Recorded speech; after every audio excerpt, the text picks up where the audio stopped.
বন্ধ শিল্প কারখানা, বিকল্প কর্মসংস্থানের ব্যবস্থা করা হোক। সম্প্রতি জুলাই গণঅভ্যুত্থানের পরে বিগত ৫ মাসে প্রায় ৬৮টি শিল্প কারখানা বন্ধ হয়ে গিয়েছে।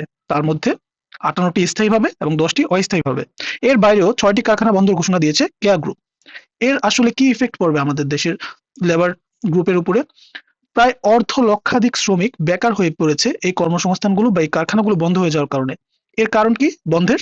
এই বন্ধের কারণ, একটা কারণ তো রাজনৈতিক কারণ, দ্বিতীয় একটা কারণ হচ্ছে বিক্ষোভ আন্দোলনে অনেকগুলো কারখানা পুড়েও গিয়েছে। আর যারা হচ্ছে ঋণ খেলাপির সাথে জড়িত ছিল, বিগত সরকারের ঘনিষ্ঠ ছিল, তারা আত্মগোপনে থাকায় কারখানাগুলো কি অবস্থা রুগ্ন হয়ে গিয়েছে। এই রুগ্ন হওয়ার কারণে এর প্রভাব আসলে কার উপরে পড়ছে? এর প্রভাব পড়ছে শ্রমিকদের উপরে। তারা বেতনের দাবিতে রাস্তায় নেমে বিক্ষোভ করছে। প্রায় কারখানা তো বন্ধ হচ্ছেই, মহাসড়কগুলোও বন্ধ হচ্ছে। ঢাকা, ময়মনসিংহ, চন্দ্রা, নবীনগর, ঢাকা, টাঙ্গাইল এই মহাসড়কে বন্ধ হচ্ছে সড়কগুলো। যান চলাচলে অসুবিধা হচ্ছে। প্রায় অনেকগুলো বাস পুড়িয়ে দেওয়া হয়েছে। অনেক সাংবাদিককেও মারধর করা হয়েছে।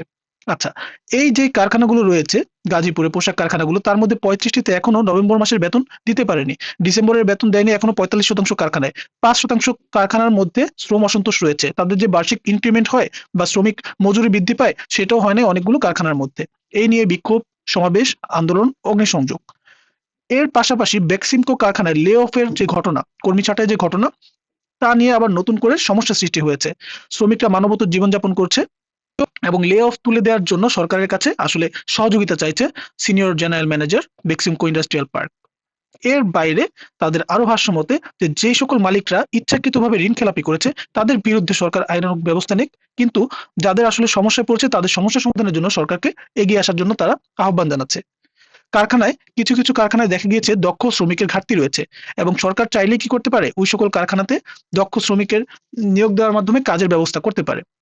আচ্ছা, গত ৫ মাসে যেসব কারখানা বন্ধ হয়ে গিয়েছে তার বেশিরভাগই ছিল তৈরি পোশাক উৎপাদনকারী কারখানাগুলো। এসব কারখানার কার্যাদেশ বন্ধ হয়ে যাওয়ায় রপ্তানিতে তার গুরুতর প্রভাব রয়েছে। রপ্তানি কমে যাচ্ছে।